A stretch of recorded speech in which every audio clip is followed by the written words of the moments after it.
मेरे साथियों, आप सभी को हृदय से नमस्कार। जैसा कि आप सबको यह विदित है, 1992 में यूनाइटेड नेशन की जनरल असेंबली ने विश्व विकलांग दिवस 3 दिसंबर को प्रत्येक वर्ष मनाने का निर्णय किया और इसके पश्चात यह पूरी दुनिया भर में फैला और मनाया जाने लगा। मेरे साथियों, मेरी सरकार आने के बाद दिव्यांग जनों के रूप में मैंने इस विकलांग कहे जाने वाले तबके को विशिष्ट पहचान, शक्ति, ऊर्जा देने के लिए एक नया शब्द परिभाषित किया।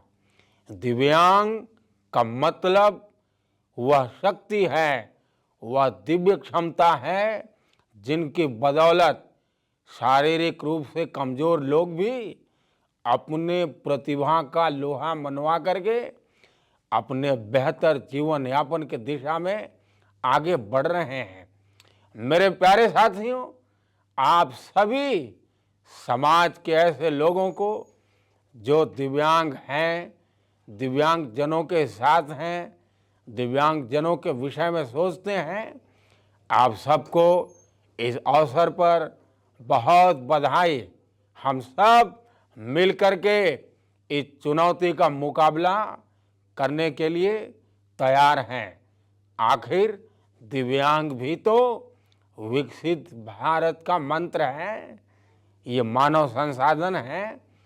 मेरे नौजवान साथियों, मेरे प्यारे देशवासियों, आज मुझे आपको ये बताते हुए अपार हर्ष की अनुभूति हो रही है कि आज मैं इस अवसर पर न्यूज़ 24 के स्टूडियो में मौजूद हूँ और हमारे साथ भारत के जाने माने पत्रकार, जिन्हें आप विशेष रूप से सुप्रीम कोर्ट के खबरों के साथ देखते हैं, चर्चा परिचर्चा के लिए मौजूद हैं। आज हम इनसे पत्रकारिता, दिव्यांगता, इसके साथ साथ कंटेम्प्रेरी इंडिया और वर्ल्ड में किस प्रकार के विषय चल रहे हैं, इस पर विमर्श करेंगे। आप प्रभाकर मिश्रा जी को तो जानते होंगे, ये बिहार से शब्दों का जो प्रहार करते हैं ना, उससे हर विसंगति विचार करने पर मजबूर हो जाती है। आपका बहुत बहुत हार्दिक स्वागत। बहुत धन्यवाद अभय। और एक खास मौका है, और जिस तरह से आपने शुरू किया आज के इस मौके पर, मेरे पास जिस अंदाज में आपने किया, आपको लोग जानते हैं, आपको लोग सुनते हैं, आप स्टार हैं, और मैं अभय शर्मा को दिव्यांग नहीं मानता, इसलिए कि मेरे मुताबिक मैं जो समझता हूं, दिव्यांगता की परिभाषा अलग है। अगर आपके पास किसी के पास आंख होते हुए भी नहीं देखता, दिमाग होते हुए भी सही बात नहीं सोच सकता, और बोलने की क्षमता और जुबान होते हुए भी जहां जरूरत है वहां भी नहीं बोलता, मैं ऐसे लोगों को दिव्यांग मानता हूं। और अभय को आप लोग जानते हैं, मैं बहुत कम लोगों का फैन हूं। उनमें से जो कुछ गिने चुने लोग हैं जिनको मैं बहुत पसंद करता हूं, उसमें से हैं अभय। इसलिए कि अभय मिमिक्री आर्टिस्ट भी हैं, अभय कॉमेडी करते हैं, लेकिन अभय जो देश दुनिया के मुद्दों पर जिस संजीदगी से बात करते हैं, ये मुझे यही बात मुझे बहुत अच्छी लगती है। तो अभय, कुछ बातें मैं आपसे पूछूंगा, और आपको जहां लगेगा कि मुझे भी कुछ बताना है, आपको लगे जो चीजें आपको परेशान करें, क्योंकि आप मुझसे बेधड़क पूछ सकते हैं, मेरे बारे में पूछ सकते हैं, देश काल के बारे में पूछ सकते हैं, पत्रकारिता के बारे में पूछ सकते हैं, पत्रकारों के बारे में पूछ सकते हैं। किसी पर कोई रियायत, किसी के साथ कोई रियायत नहीं करनी है। हाँ, तो ये एक ऐसी बातचीत होगी, तो ये बातचीत बहुत ही इंटरेस्टिंग होने वाली है। तो इस बेहद रोमांचक और बातचीत का सिलसिला हम शुरू करते हैं। तो अब मैं ठहरा एक जिज्ञासु नागरिक, आप एक संवेदनशील पत्रकार, सवालों का सिलसिला शुरू कौन करे? आजकल नागरिकों के मन में भी बहुत सी बातें हैं और पत्रकारों के मन में भी बहुत से सवाल हैं। तो लेकिन मैं ही शुरू करूंगा क्योंकि आज मेरा दिन है। और इसके साथ साथ एक और विषय है कि आम तौर पर हम विशेष रूप से दिव्यांगजनों को, जो लगभग अगर जनगणना हो तो मेरा दावा है कि 5 करोड़ इस देश में दिव्यांगजनों की आबादी होगी, तो हमें मीडिया, मेन स्ट्रीम मीडिया में भी बड़ा कम समय मिलता है। तो पत्रकारिता ने ऐसी कौन सी जो कौन सा चश्मा पहना है या कौन सी चादर ओढ़ रखी है, कौन सी ऐसी परत जमी है जिससे समाज के हाशिए पर खड़े लोग, जिन्हें गांधी जी सर्वोदय के तहत आगे देखना चाहते थे, अंत्योदय के तहत सरकार ऊपर ले आने की बात करती है, किंतु आज भी योजनाओं का तो जो हाल है, लेकिन हम जिस कैमरे को हमें देखना चाहिए, हमारी बात करनी चाहिए, वो भी हमसे क्यों मुंह मोड़ कर बैठी है? बहुत ही संवेदनशील सवाल है और एक ऐसा मसला है। अब है, मैं पढ़ाता भी हूँ। तो एक जगह में कहीं पढ़ा रहा था, तो वहाँ पर टॉपिक था प्रेस एंड मीडिया, माफ़ कीजिएगा, जेंडर एंड मीडिया, मीडिया में महिलाओं की स्थिति।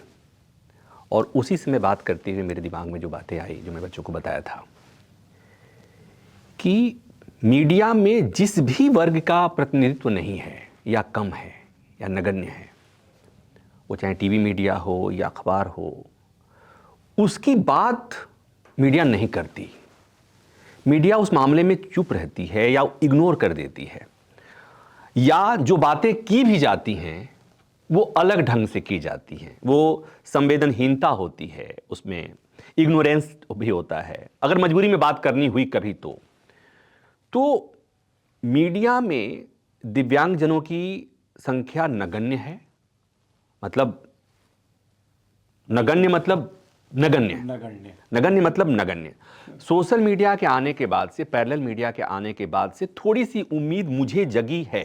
इसलिए मैं देख पा रहा हूं कि अगर मैं अभय से बात कर रहा हूं और हम आज इस दिवस पे चर्चा कर रहे हैं, तो ये भी इस पैरेलल मीडिया, सोशल मीडिया का योगदान है, ये कंट्रीब्यूशन है। इसलिए कि मेन स्ट्रीम मीडिया में मैं शायद हम बात नहीं कर पाते, इतना समय नहीं होता है, उसके अपने टेंट्रम्स हैं। हाँ, तो आपकी इस बात से मैं उसे स्वीकार करता हूं। और एक बात और कहता हूं कि बीइंग मीडिया मैन, जब कोई मीडिया पर कोई आरोप लगते हैं कि महिलाओं के मुद्दे उस ढंग से नहीं उठाए जाते, दलितों के मुद्दे उस ढंग से नहीं उठाए जाते, सांप्रदायिक रूप से मुसलमानों के मुद्दे नहीं जाते, उस तरह से नहीं उठाए जाते, या जो वंचित तबके हैं उनके मुद्दे नहीं उठाए जाते, दिव्यांगों के मुद्दे नहीं उठाए जाते, तो इस चीज़ को सबको मैंने महसूस किया है। मेरा ऑब्जर्वेशन ये है कि यस, इस मामले में मीडिया बुरी तरह से विफल रही है। और तब मैं कानूनी भाषा में कहता हूं कि बिहाफ ऑफ मीडिया फैमिली से होने के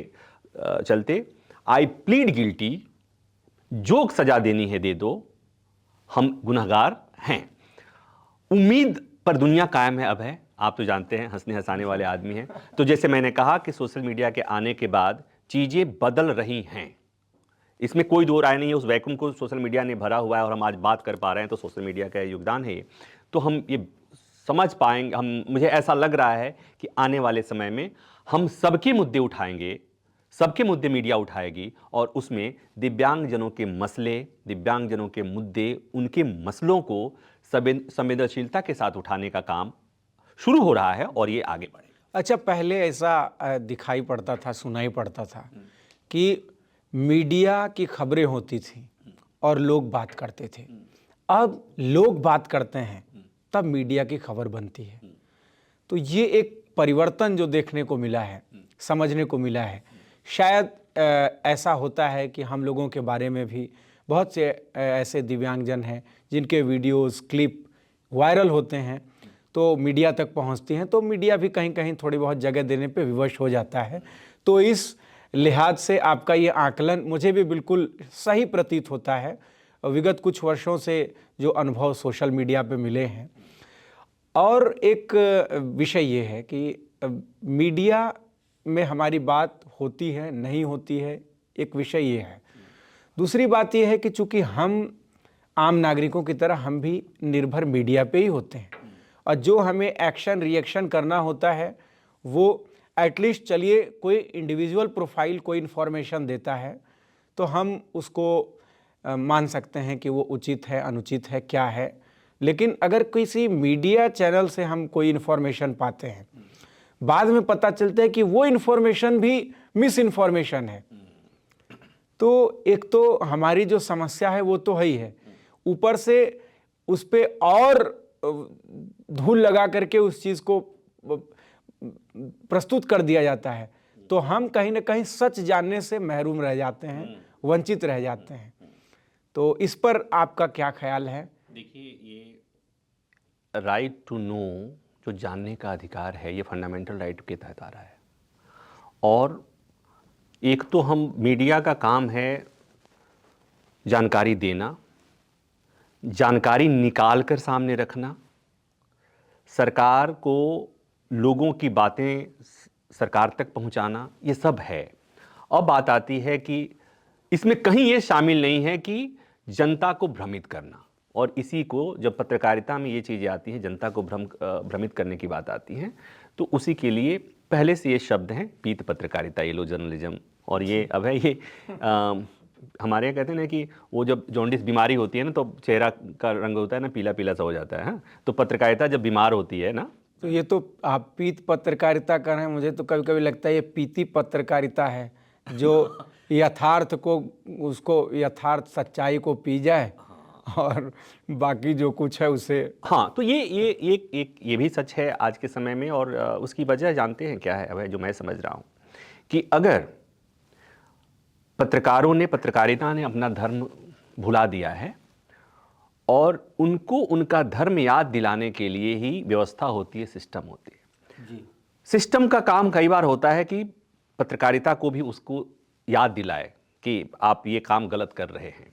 लेकिन जब वो हम जो गलत काम कर रहे हैं, पत्रकारिता जो गलत काम कर रही है, वो संयोग से वो उस व्यवस्था को पसंद आ रही है। और जब ऐसा होगा तो काहे को अंकुश, हाँ, तो इसलिए कोई अंकुश नहीं, सब वो चल रहा है। तो ये एक दौर है, कई बार ऐसे दौर आते हैं, वो निकल जाते हैं। तो ये एक दौर है, वो निकल जाएगा। अब है तो आपने हमसे सवाल पूछ लिए, अब मेरे कुछ सवाल मैं आपसे पूछूंगा। आप यूपी से आते हैं जी, हाँ। देश के तमाम मुद्दों पर आपकी अपनी राय होती है। बिल्कुल। इस समय जो सबसे ज़्यादा एक मुद्दा है, मुझे लगता है कि उस पर आपकी अपनी राय होगी ही, सबकी राय है। आप ये देख रहे हैं कि जगह जगह मस्जिदों में मंदिर ढूंढने की कवायद शुरू हो गई है। हाँ, बिल्कुल। और एक के बाद एक, एक के बाद एक, क्या कहेंगे आप? ये दरअसल लोकतांत्रिक देश में एक प्रकार से कई बार ऐसा होता है, आप कितने भी बड़े कॉमेडियन, हंसी मजाक मिजाजी क्यों ना हो, लेकिन कभी कभी मैं देखता हूँ मीडिया, सोशल मीडिया की बातें जब सुनता हूँ, ठहर जाता हूँ, बिल्कुल सामान्य आपकी तरह। आप हो सकता है आंसू भी देख रहे होंगे तो और गंभीर होते होंगे, लेकिन वो आंसू सुन तो मैं भी रहा हूँ। जब ये देश बना, भारत अब आगे, आज हम आज़ादी के इतने साल, 75वां साल अमृतकाल मना चुके हैं, और इस देश ने एक व्यवस्था को स्वीकार किया, उस वक्त के समाज ने भी स्वीकार किया। तो आज ये बड़ी इसकी करुण झांकियाँ जब सुनने को मिलती हैं, कोई कहता है कि मैं मजदूरी करने आया था, और बिलखते हुए कहता है कि मुझ पे गलत तहरीर देने का दबाव है, कोई कुछ। तो इतनी कहानियाँ, ऐसा नहीं, ये मैं समझ पा रहा हूँ। यही बांग्लादेश में हमारे हिंदू भाई बहनों के साथ भी यही व्यतीत हो रहा है, यही बीत रही है। लेकिन व्यवस्था ये कतई नहीं हो सकती कि कहीं का गुस्सा कहीं पे फूटे, कहीं अशांति है तो उसका किसी और इलाके को, अपने क्षेत्र को अशांत करके बदला लिया जाए। और इसमें सबसे बड़ी उत्तरदायी सिस्टम ही है, और पूरी तरीके से सरकार और जो पुलिसिया सिस्टम है 100% कटघरे में है। व्यवस्था नियंत्रण और व्यवस्था कायम करना इनकी जिम्मेदारी है, और ये बार बार फेल हो रही है। इसका मतलब ये है कि कहीं ना कहीं तो इसको गलत मंशा से छेड़ा जा रहा है, जो कि दुखद है। ये मेरा पर्सनल ओपिनियन है, बाकी मेरे पास बहुत सी आवाज़ें हैं। अब मैं पूछ रहा हूँ यही बात। अच्छा ये बताओ, आप तो प्रधानमंत्री जी से मुलाकात हुई आपकी, कितने नेताओं से मुलाकात हो गई आपकी? बड़े नेताओं से, छोटे मोटे नहीं, बड़े? बस मैं प्रधानमंत्री जी से मुझे मिलने का अवसर मिला, और मुझे अखिलेश जी से, उत्तर प्रदेश के पूर्व मुख्यमंत्री जी से, उनसे मिलने का अवसर मिला। तो ये प्रधानमंत्री जी से मुलाकात हुई थी, तो अगर प्रधानमंत्री जी आपसे कहते, आप मान लीजिए कि अभी इन चीज़ों पे दुखी हैं और प्रधानमंत्री जी आपको समझा रहे हैं, अभय को समझा रहे हैं कि अभय चिंता होने की ज़रूरत, चिंता करने की कोई ज़रूरत नहीं है, सब चीज़ें ठीक हैं, सारी चीज़ें ठीक हो जाएंगी, ये छोटी मोटी जो चीज़ें हैं वो दुरुस्त कर ली जाएंगी, तो प्रधानमंत्री जी कैसे आपको समझाएंगे अपने अंदाज? वो प्रधानमंत्री जी के कई अंदाज हैं, लेकिन चूंकि वो अभय को समझाएंगे तो अपने मन की बात वाले लो टेम्पो में ही समझाएंगे। अभय के साथ पूरे देश को इन विषयों पर वो इसी तरह से संबोधित करेंगे। मेरे प्यारे साथियों, आप सभी विगत कुछ दिनों से सुन भी रहे होंगे और पढ़ भी रहे होंगे, देश के विभिन्न भागों से नित नए सांप्रदायिक स्थल से संबंधित विवाद पनप रहे हैं। और ये विवाद ऐसे विवाद हैं जी, जो राम, रहीम, करीम, कृष्ण, रहीम, रहमान के बीच के सद्भाव को बिगाड़ते जा रहे हैं। हम सब ने आज़ादी के बाद एक साथ रहकर एक भारत श्रेष्ठ भारत का रास्ता चुना है, तो हमारा भला नफरत और हिंसा से कोई वास्ता कैसे हो सकता है जी। और इसलिए मेरे प्रिय साथियों, आप सबसे मेरा विनम्र आग्रह है कि जानबूझकर या फिर अनजाने में भी देश की सांप्रदायिक सद्भावना को चोट न पहुंचाएं। पंथ निरपेक्षता, जो भारत संविधान की मूलभूत आधारशिला है और देश की आत्मा में जिसका निवास है, उसे क्षत विक्षत न करें। आप सबको ढेर सारा प्यार। और वैसे भी जब हम सनातनियों ने वसुधैव कुटुंबकम के तहत पूरे धरा को परिवार माना है, तो क्या अपने पड़ोसी को दुखी देख सकते हैं क्या? नहीं ना।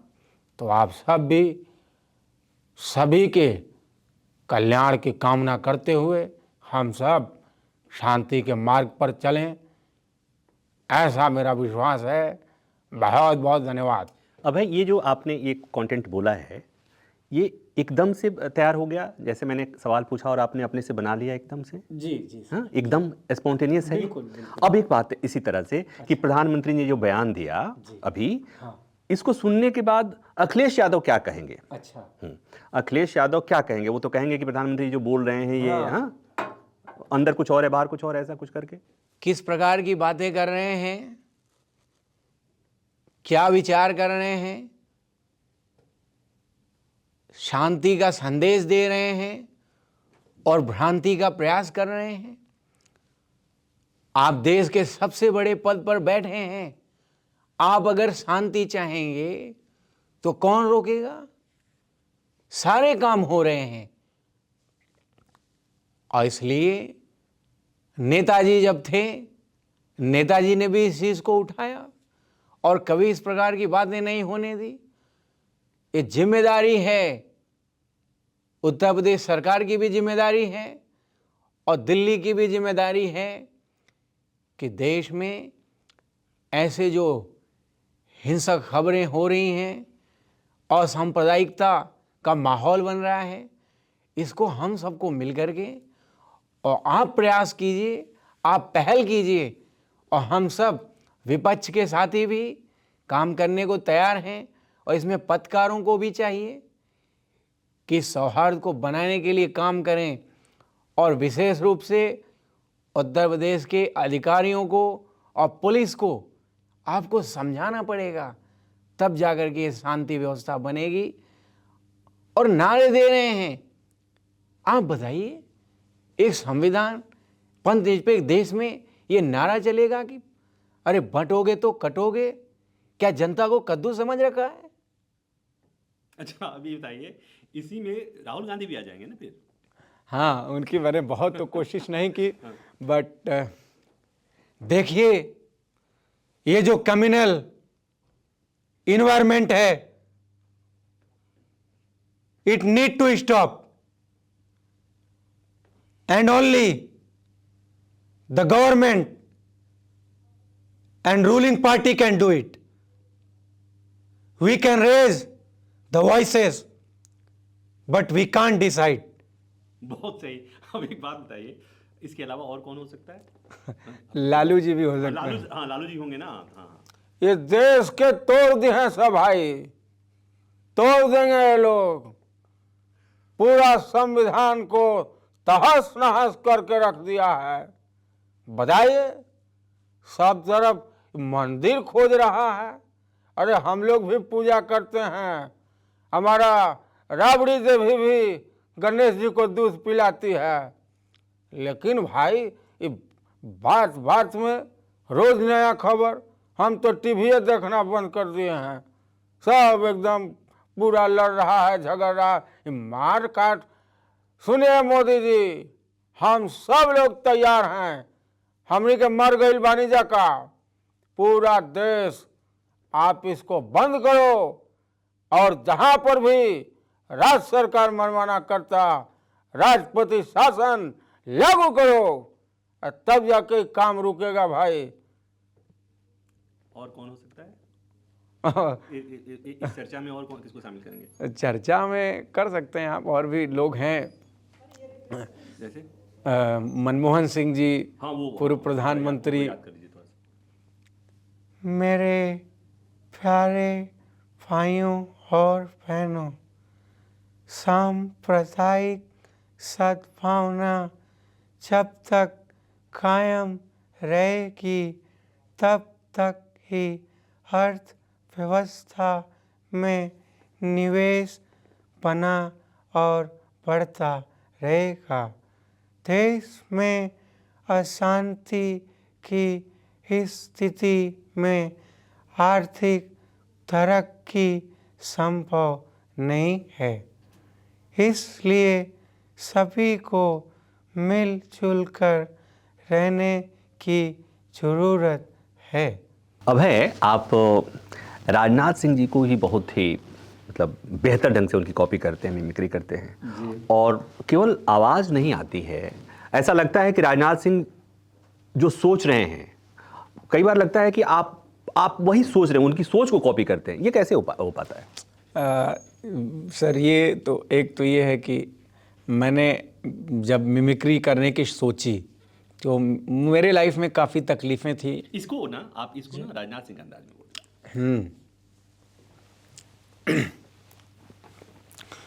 सबसे पहले तो आपका यह जो प्रश्न है काफ़ी प्रासंगिक प्रश्न है, और जहाँ तक मैं समझता हूँ कि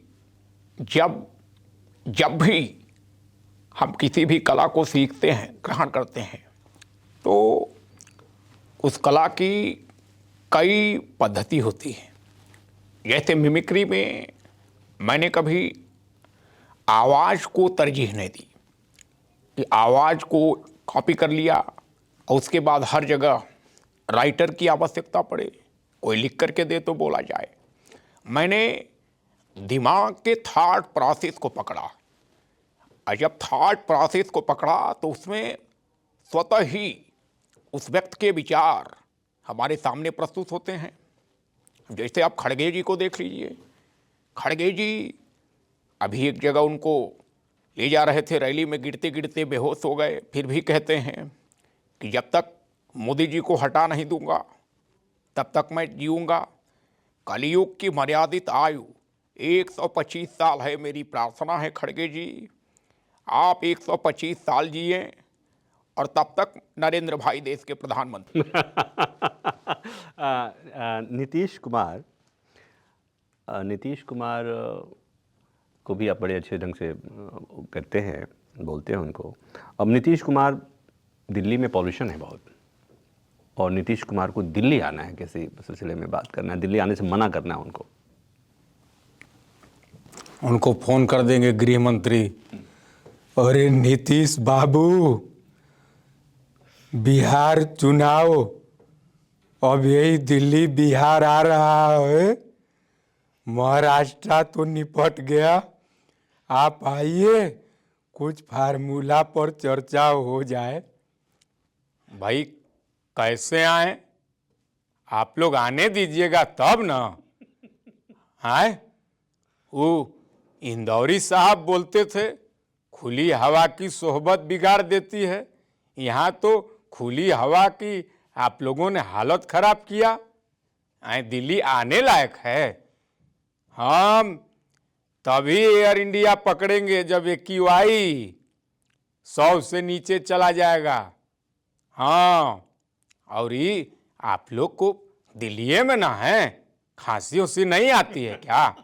हैं, हमारा स्वास्थ्य ठीक नहीं है, थोड़ा उम्र भी है, तो हवा ठीक हो जाने दीजिए, तो चर्चा करेंगे इस पर। ठीक, बताइए, ये अरविंद केजरीवाल को कभी ट्राई किए क्या? हाँ, उनका एक, और वो अरविंद केजरीवाल पता है क्या, अरविंद केजरीवाल दिल्ली के लोग कह रहे हैं ना कि दिल्ली में जितनी प्रॉब्लम होनी नहीं, ये हवा खराब है, ये है वो ना, लोग दोष दे रहे हैं अरविंद केजरीवाल को। अरविंद केजरीवाल को सफाई देनी है बस। आज दिल्ली के अंदर जिस तरह से हवा खराब हो रही है, पूरा जिम्मेदारी गृह मंत्रालय की है,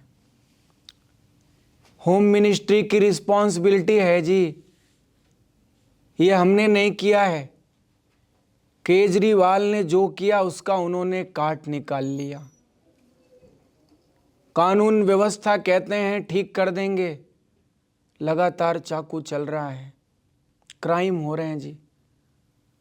सारी व्यवस्थाएं उन्होंने अपने हाथ में ले रखी हैं। मेरे पास कुछ है नहीं, एक मुख्यमंत्री की कुर्सी थी वो भी ले लिया।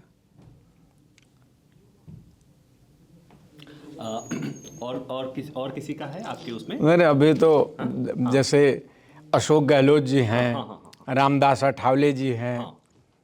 रामदास जी कविता पढ़ते रहते हैं, तो वो भी किसी भी विषय पे बोल सकते हैं। जैसे महाराष्ट्र पे उनसे पूछ सकते हैं कि मीडिया वाले पूछे। इस वक्त की बड़ी खबर आ रही है महाराष्ट्र से, सूत्रों के मुताबिक एकनाथ शिंदे नाराज बताए जा रहे हैं। इस वक्त इस विषय पर सीधे न्यूज़ 24 के साथ जुड़ गए हैं केंद्रीय मंत्री रामदास अठावले जी। अठावले जी, अपने अंदाज में बताइए क्या है? जो है महाराष्ट्र के सतारा के बाशिंदे, जो है महाराष्ट्र के सतारा के बाशिंदे और एनडीए में ही रहेंगे एकनाथ शिंदे।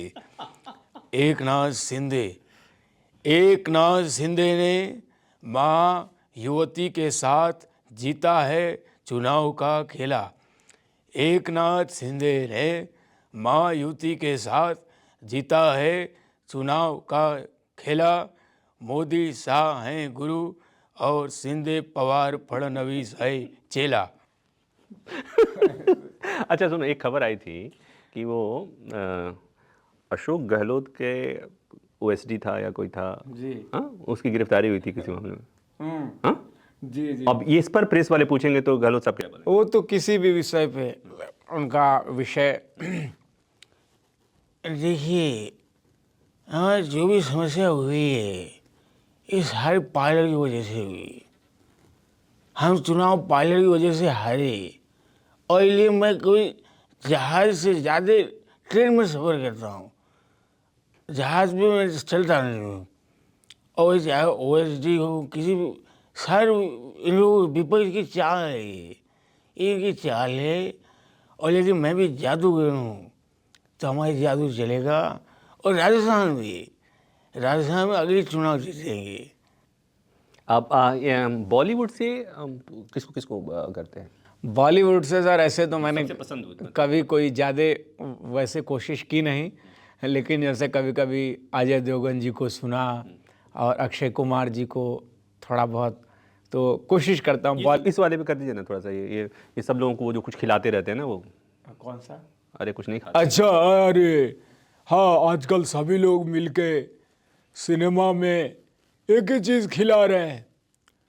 पहले फिल्म वाले केवल मॉल में लोगों को पॉपकॉर्न खिलाते थे, लेकिन अब सब लोग मिलके केवल एक ही, वो कोई इलायची है, गुटखा नहीं है। आप लोग परेशान नहीं होइएगा, मैं जो बोलता हूँ वो खिलाता हूँ, और जो नहीं बोलता वो डेफिनेटली खिलाता हूँ।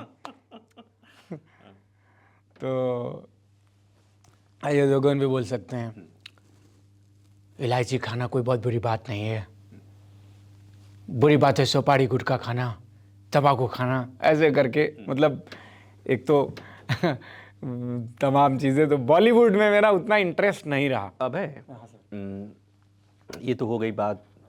अब अभय शर्मा को जो लोग जानते हैं कि अभय शर्मा मिमिक्री करते हैं, लोगों को हंसाते हैं, हाँ? एक आपने छोड़ा है, हम एक चाचा का रह गया। ये मैं इसलिए कह रहा हूँ क्योंकि चाचा का जो है नया समायोजन है, तो चाचा को किस विषय पे सुनेंगे आप, ये भी बड़ा दिलचस्प है। चचा को सुनाइए कुछ, योगी जी को कुछ बोलेंगे चचा जी। अच्छा हाँ, योगी जी का भी तो रह ही गया। हाँ हाँ, देखिए इन दोनों की बातचीत करा दीजिए किसी मसले पे। हाँ, किसी भी विषय पे। योगी जी का तो जैसे जिस प्रकार से अभी तो बटेंगे कटेंगे, एक हैं सेफ हैं, और चाचा भी जैसे योगी जी का है। तो जय श्री राम। निश्चित रूप से हम एक योगी हैं। हमारे हाथ में एक तरफ कृष्ण का माला है तो दूसरी तरफ युधिष्ठिर का भाला भी है। जिस प्रकार से बांग्लादेश के अंदर हिंदुओं के साथ अत्याचार हो रहा है, अगर हमने माहौल को नहीं समझा तो हिंदुस्तान में भी ऐसी परिस्थिति आ सकती है।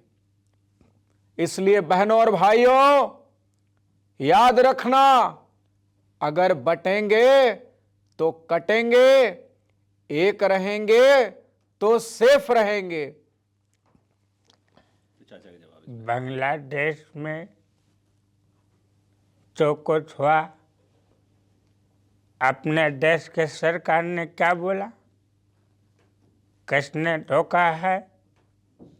आप जाकर के काम करते, हम भी कहे, अखिलेश भी कहते, सब लोग साथ दे रहे हैं। जैसे 10 साल हमको गच्चा दिया, वैसे CAA लाने के बावजूद भी बांग्लादेश के हिंदुओं को गच्चा दे रहे हैं। तो ऐसे बातें नहीं चलेंगी, दो तरफा बातें नहीं। आप आगे बढ़ो, और जिस तरह का विपक्ष साथ में है, काम करो, और देश का माहौल खराब मत करो। सब लोग चाचा स्पष्ट कर देना चाहते हैं, चाचा समाजवादी थे, हैं और रहेंगे। हम PDA के थे, हैं और रहेंगे। हम अखिलेश के चाचा थे, हैं और रहेंगे। आप सबने अभय को सुना है, देखा है। तो अभय, दुनिया जानती है कि अभय शर्मा हंसाते हैं, अभय शर्मा मिमिक्री करते हैं। अभय शर्मा को यहाँ तक पहुँचने में अभय शर्मा अकेले अभय शर्मा नहीं है। अभय शर्मा उन देश के तमाम दिव्यांगों के प्रतिनिधि हैं जो अपने जीवन में, अपने दिनचर्या में, रोज़ के जीवन में अलग अलग समस्याओं से, अलग तरह की समस्याओं से जो हम आम आदमी महसूस नहीं कर पाते हैं, उससे आप जूझते हैं। तो थोड़ा संक्षेप में बताएं कि लोग समझें कि एक दिव्यांग को किस तरह की समस्याओं का सामना करना पड़ता है। हमारे जीवन में उठने से लेकर और सोने तक समस्या ही समस्या है। सोचिए, आपको दिखे ही ना, एक कदम भी उठना है तो कहाँ जाना है, इसके लिए भी सोचना पड़ता है। और ऐसे में समस्याएं, सबसे पहली चीज़ तो जो होती है कि बातें, कभी कभी कहते हैं कि मार से ज़्यादा बात लगती है। और सामाजिक रूप से शिक्षा का इसीलिए प्रभावी होना और जन जन तक पहुंचना आवश्यक है, क्योंकि सबसे बड़ी चीज़ है सामाजिक रूप से संकीर्ण दृष्टिकोण। हम नित प्रति आज भी उपेक्षात्मक और संकीर्णताओं से भरी टिप्पणियां सुनते हैं, कहीं भी होते हैं। और दूसरी चीज़ कि अंडर एस्टिमेट किया जाना। कुछ काम हमारे बस में भी हो सकता है, लेकिन अरे नहीं दिखता है बेचारे को, क्या कर सकते हैं। बेचारगी का भाव। हाँ हाँ, हाय हाय रे हैं। और सिस्टम में दिव्यांगजनों को लेकर के अधिकारियों में ट्रेनिंग का, कुशल कौशल का बहुत अभाव है, जब ये सब पार्ट ऑफ ट्रेनिंग होने चाहिए। मैं आपको बताऊं, मैं ज़्यादा पुरानी बात नहीं कर रहा हूं, मैं 2-3 महीने पहले की बात कर रहा हूं। यूपी रोडवेज में मैं जा रहा था और मुझे कंडक्टर ने कहा कि आप ये सीट पर मत बैठिए, मैं इस पर सोऊंगा, मैं आराम करूंगा। एक बार कंडक्टर ने कहा ये बस वहाँ नहीं जाएगी, अभी नहीं जाएगी। हम बस से उतरे, वो बस लेके चला गया। दिव्यांगजनों को आप लेके कभी भी जाइए, वो देखेंगे कि कोई हाथ पकड़ के ला रहा है, कोई डंडा लेके काला चश्मा लगा के आ रहा है, या कोई व्हील चेयर से आ रहा है, वो बस बढ़ा देंगे। इस तरह की समस्याएं, चाहे पुलिस महकमा हो या क्लर्क हो, ऑफिसों में बातचीत का, मे आई कम इन सर, मे आई कम इन सर 3 बार में, क्या है जी। उन्हें नहीं पता है कि हम ये सब बहुत वैसे ही टूटे हुए आए हैं। ऐसी बातें जब वहाँ भी सुनते हैं जहाँ हमें उम्मीद होती है कि कहीं नहीं तो यहीं, लेकिन वहाँ से भी हमें जब अपमान, तिरस्कार मिलता है तो बहुत कष्ट होता है। और हमें इस बात का काफ़ी खेद होता है कि यार ठीक है, ये चुनौती है, लेकिन हमारी एक व्यक्तिगत गरिमा तो है। आप उतार दोगे, अब उसी में 2 शब्द आप बोल देंगे तो भगवान ने अंधा बनाया तो ऐसे जवाब दे रहे हैं, आंख दिया होता तो क्या करते। आप काउंटर क्वेश्चन भी नहीं कर सकते। ऐसी मैं लोगों से कहना चाहता हूं कि हम उद्योग करें, हमारा जेब स्वस्थ रहेगा, हम योग करें, हमारा शरीर स्वस्थ रहेगा, हम सहयोग करें, हमारा समाज स्वस्थ रहेगा। इन द एंड हम सब परमात्मा के बनाए हुए इंसान हैं। हमारा आपस में एक दूसरे के साथ रहकर, जुड़कर, सहयोग करके चले जाना है। और आप सबसे मेरा यही निवेदन है। मैं बहुत धन्यवाद करता हूं सर, हर उस उंगली को, हर उस हाथ को जो हमारे लिए आगे बढ़ते हैं, हमें पकड़ के पार कराते हैं, और हमारे लिए कई लोग आवाज़ भी उठाते हैं। उन सब का दिल से शुक्रिया करना चाहता हूँ। चुनौतियाँ बहुत हैं, दर्द बहुत हैं, लेकिन न बहारों की बात करनी है, न चांद तारों की बात करनी है, चूँकि पार करना है बहती दरिया को, इसलिए सिर्फ किनारों की बात करनी है। एक व्यक्ति जो पूरी दुनिया को हंसाता हो, बातचीत के क्रम में क्या समझ में आई आप लोगों को? अंदर कितनी पीड़ा है, और आप और हम क्या कर सकते हैं? आप और हम बस इतना कर सकते हैं कि सामने वाले को उसका सम्मान दे। हम केवल जुबान से कह दें कि दिव्यांग है, शब्द बदलने से बात नहीं बनेगी। हमारे व्यवहार भी बदलने होंगे, हमारे आचार बदलने होंगे, और हाथ पकड़कर सड़क पार कराना ही काफ़ी नहीं है। ये केवल मुझे लगता है कि ये बेचारगी के भाव के साथ आप किसी का हेल्प करते हैं, मुझे लगता है ये काफ़ी नहीं है। आपको ये समझना होगा कि जो दिव्यांग हैं, जैसे मैंने पहले कहा, शुरू कहा, एक बार फिर अब मैं दोहरा रहा हूं कि मेरे लिए दिव्यांग वो है जो आंख होते हुए भी देखना नहीं चाहता, सच नहीं देखना चाहता। दिव्यांग वो है जिसके पास जुबान भी है, जो बोलने की क्षमता रखता है और वो मौन रहता है अन्याय के खिलाफ। मैं उसे दिव्यांग मानता हूं। तो इस आज की बातचीत से अभय ने जो बातें कही, इससे अगर कुछ लोगों के मन पर भी कुछ असर हो गया और उनके मन में भाव आ गए कि दिव्यांगजनों को उनका हक, उनकी गरिमा, उनका सामाजिक रिस्पेक्ट, और जैसा अभय ने कहा, बसों में कंडक्टर, ऑफिसेज में क्लर्क्स, अधिकारी, इनका रवैया बदलना होगा। और ये कौन बदलेगा, कैसे बदलेगा? आप बदलेंगे, हम बदलेंगे, और इसी का असर होगा, व्यवस्था पर भी उसका प्रभाव पड़ेगा। और तब मुझे लगता है कि किसी दिव्यांग को इस तरह के शब्द नहीं देने पड़ेंगे, इस तरह के शब्द नहीं बोलने पड़ेंगे, इस तरह के दर्द से नहीं गुजरना पड़ेगा। तो सोचिएगा, विचारिएगा। और मुझे लगता है कि अब है, बातें थोड़ी सी गंभीर हो गई, लेकिन मैसेज भी गंभीर है। हाँ, तो आप हमारे स्टूडियो आए और इतनी सारी बातें हुई। हम फिर मिलेंगे और हमारी ढेर सारी शुभकामनाएं। आपको जहाँ तक मैं जितना समझा हूँ, आप शोध करने वाले हैं। हाँ, आप शोध करने वाले हैं। आप खूब आगे बढ़ें, खूब तरक्की करें, आप एकेडमिक्स में जाएं, आप बच्चों को पढ़ाएं। और मुझे लगता है कि जब आप बच्चों को पढ़ाएंगे, जैसे मैंने कहा कि न्यूज़ रूम में जिस समुदाय के लोग नहीं होते हैं, उनकी बातें कम होती हैं। और अभय शर्मा जब कहीं एकेडमिक्स में जाएंगे, पढ़ाएंगे, बोलेंगे, तो वो जो बोलेंगे उनको लोग सुनेंगे। तो इसी उम्मीद के साथ कि आप जहाँ जाना चाहते हैं, जिस मुकाम पहुंचना चाहते हैं, वहां आप पहुंचेंगे। हम लोगों की तरफ से आपको ढेर सारी शुभकामनाएं। धन्यवाद, बहुत बहुत धन्यवाद। Thank you. नमस्कार, मैं हूं मानक गुप्ता। अगर आपको हमारा ये वीडियो पसंद आया हो तो इसे लाइक और शेयर जरूर करें, और हाँ, हमें सब्सक्राइब और फॉलो करना ना भूलें, ताकि आप देश और दुनिया की कोई खबर मिस ना करें। तो जुड़े रहिए हमारे साथ और देखते रहिए न्यूज़ 24।